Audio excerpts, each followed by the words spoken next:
जय हिंद, नमस्कार प्यारे बच्चों। आज हम ऐसा टॉपिक पढ़ेंगे कि आपको बहुत ही मज़ा आने वाला है। यदि आप हमारे चैनल पर नए हो तो इसे सब्सक्राइब कीजिए और वीडियो को लाइक करना मत भूलिए। तो स्टार्ट करते हैं। हमारा टॉपिक क्या है? डॉक्टर APJ अब्दुल कलाम। तो इन्होंने हमेशा लोगों को मोटिवेट किया है, बच्चों को मोटिवेट किया है। आज बारे में अच्छी तरीके से पढ़ते हैं। हमारा मेन मकसद जो है वो ये है कि इंग्लिश को पढ़ करके उसकी हिंदी निकालना सीखना है और साथ ही साथ हमें थोड़ी इंग्लिश बोलना भी आ जाए। हमारा ये लक्ष्य है, ठीक है। तो स्टार्ट करते हैं। यहाँ हमें दे रखा है doctor APJ Abdul Kalam, popularly known as the missile man of India. तो APJ कलाम जो थे, इनको ज़्यादातर, देखो पॉपुलरली माने होता है ज़्यादातर, जाना जाता है, ठीक है, as the missile man of India. तो मिसाइल मैन ऑफ इंडिया के नाम से भी इन्हें जाना जाता है। Was one of the most illustrious. तो ये एक बहुत ही फेमस, इलस्ट्रियस का मतलब होता है फेमस और रिस्पेक्टेड, बहुत सम्मानित और बहुत ही मतलब लोगों में चर्चित। फेमस माने जो लोगों में चर्चित होते हैं वो ये थे, ठीक है। साइंटिस्ट थे एक तरीके से, मतलब एक तरीके से क्या, साइंटिस्ट थे, ठीक है। And the 11th president of India, और भारत के 11वें राष्ट्रपति थे ये। ही remains a source of inspiration. तो इंस्पिरेशन माने क्या होता है? समथिंग दैट मोटिवेट्स, जो किसी को मोटिवेट करता है, जो किसी को प्रेरणा देता है, उसे हम कहते हैं इंस्पिरेशन, यानी जो हमें कुछ बताता है। तो हमेशा एक स्रोत रहे हैं किस चीज़ के? ये इंस्पिरेशन के स्रोत रहे हैं। लोगों को हमेशा इन्होंने मोटिवेट किया है, अच्छी अच्छी बातें बताई हैं। Not only for Indians but for all over the world.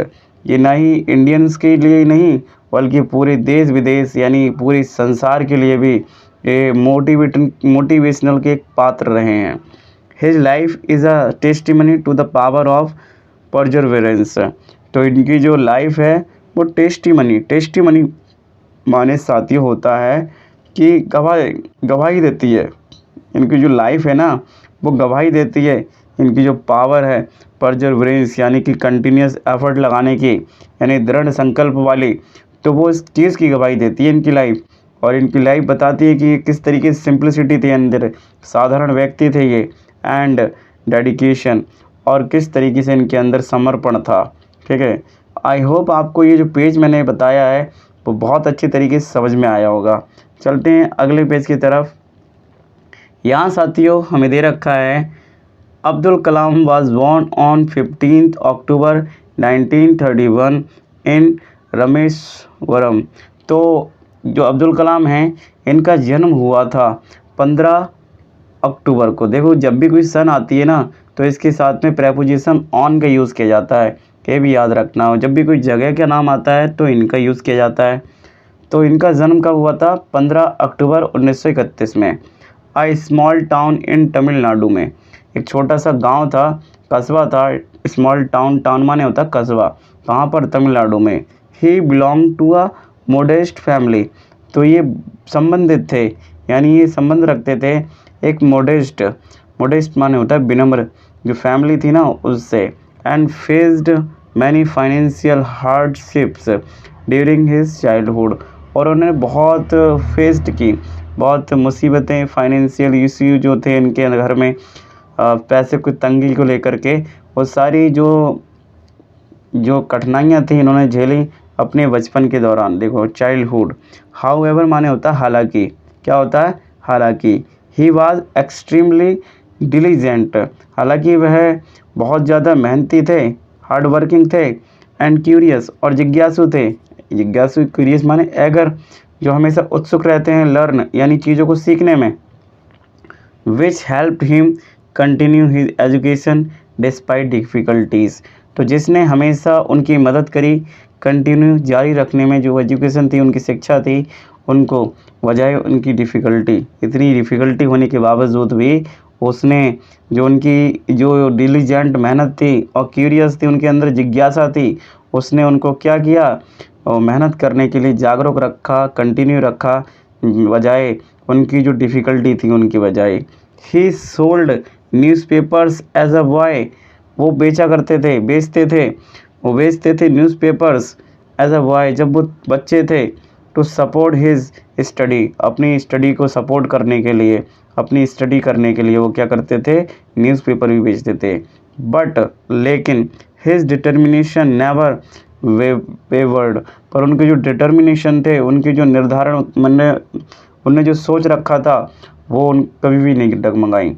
Wayward माने होता है डगमगाना, ठीक है, वो कभी भी नहीं डगमगाई। आई होप आपको ये भी पेज बहुत अच्छी तरीके से समझ में आया होगा। अगले देखते हैं। He pursued study in physics and aeronautical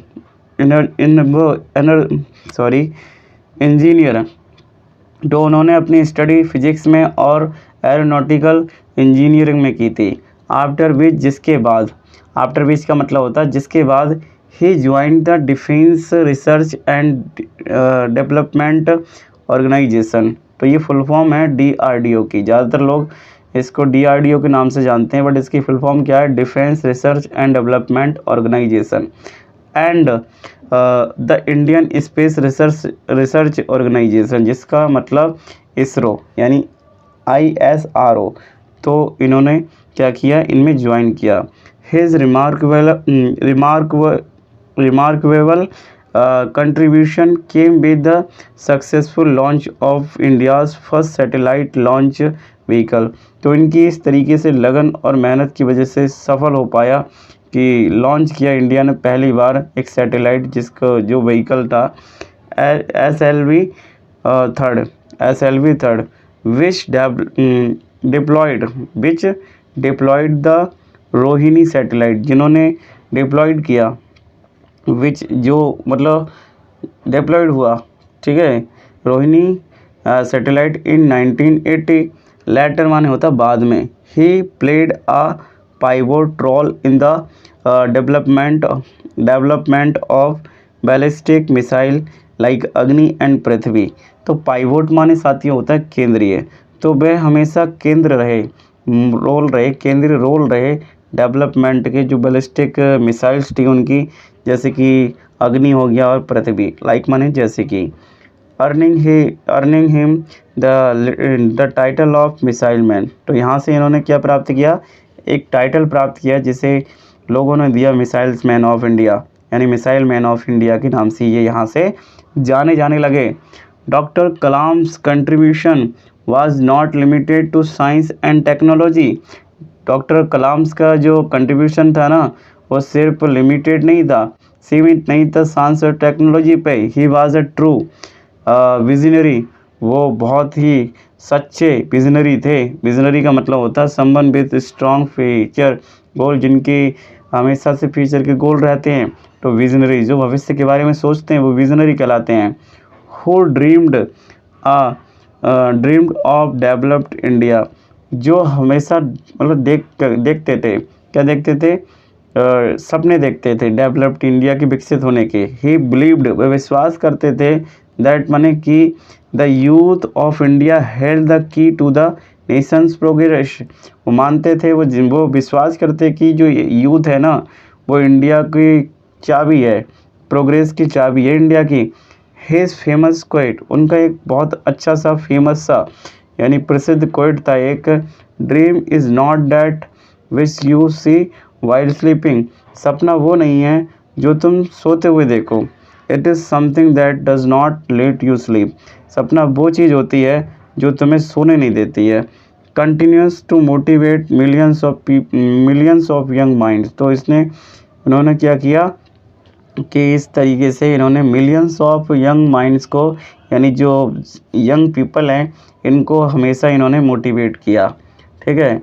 उसके बाद देखते हैं in 2002 doctor Kalam was elected as the 11th president of India, तो सन 2002 में, देखो जब भी सन आएगी तो इन प्रेपोजिशन लगाते हैं, तो इनको इलेक्ट किया गया, ठीक है, इनको चुना गया 11th यानी 11वें प्रेसिडेंट राष्ट्रपति इंडिया के। हिज टेन्योर वाज यूनिक, इनका जो टेन्योर था, कार्यकाल था, टेन्योर माने होता कार्यकाल, तो वो यूनिक था, because he was regarded as the people's president. तो ये इसलिए यूनिक था क्योंकि उनको मतलब पीपल्स के प्रेसिडेंट के रूप में जाना जाता था कि ये पीपल के प्रेसिडेंट है। ही कनेक्टेड विद सिटीज़न, वो हमेशा कनेक्ट रहते थे, जुड़े रहते थे, जो सिटीजन्स थे, नागरिक थे उनसे, स्पेशली स्टूडेंट। ज़्यादातर जो जुड़े रहते थे ये ना, वो बच्चों से जुड़े रहते थे, जो स्टूडेंट थे, विद्यार्थी थे उनसे। With warmth and humility. तो वार्मथ माने होता है दोस्ताना तरीके से, और ह्यूमिलिटी माने मानवता के रूप से। Unlike many people leaders he believed a humble.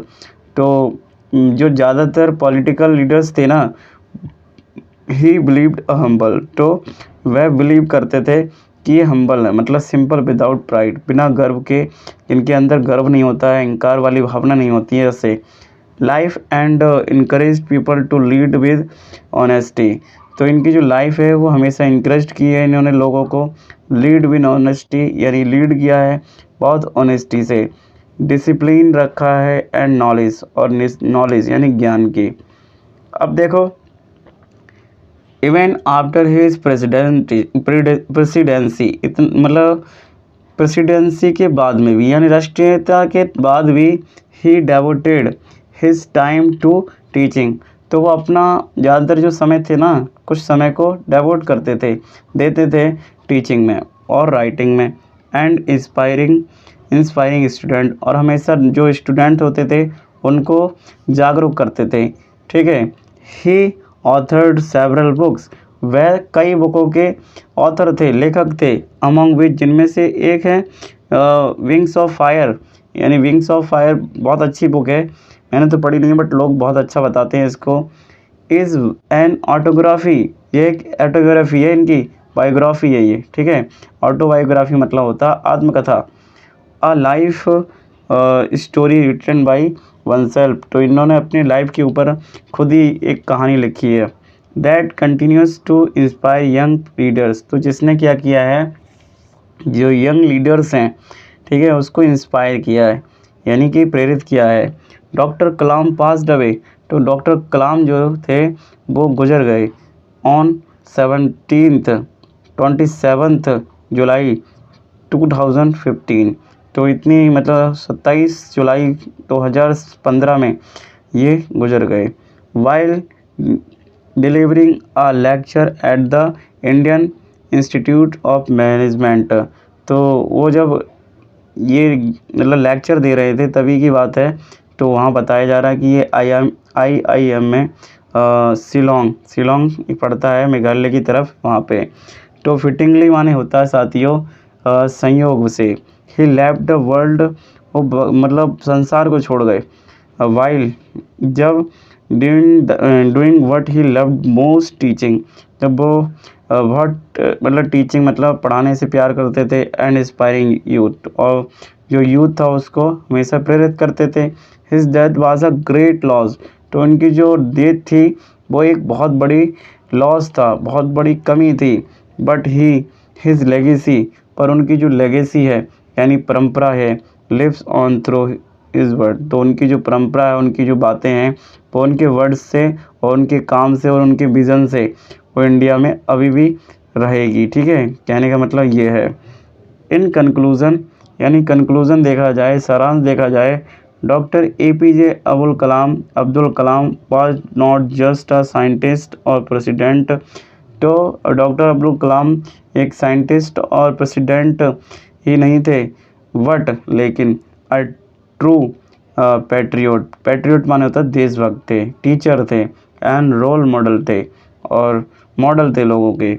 His life teach अज, उनकी जो लाइफ है वो हमें सिखाती है दैट कि no dream is too big if we are ready to work with dedication and integrity.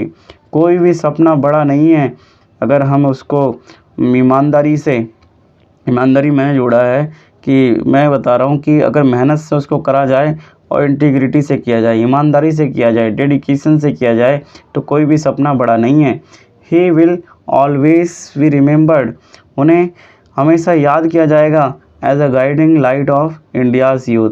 तो उन्हें याद किया जाएगा कि वो हमेशा गाइड करते थे इंडिया की इंडिया की भविष्य के प्रकाश के लिए वो हमेशा क्या करते थे, यूथ के प्रकाश के लिए हमेशा वो गाइड करते रहते थे, बताते रहते थे। तो दोस्तों कैसा लगा हमारा ये lecture English to Hindi translation. अगर आपको ये पसंद आया हो तो मेरे प्यारे बच्चों इसे एक बार लाइक कीजिए और चैनल को सब्सक्राइब करना मत भूलिए। मैं लाता रहूँगा ऐसी वीडियो। मिलते हैं नेक्स्ट वीडियो में, तब तक के लिए जय हिंद, वंदे मातरम।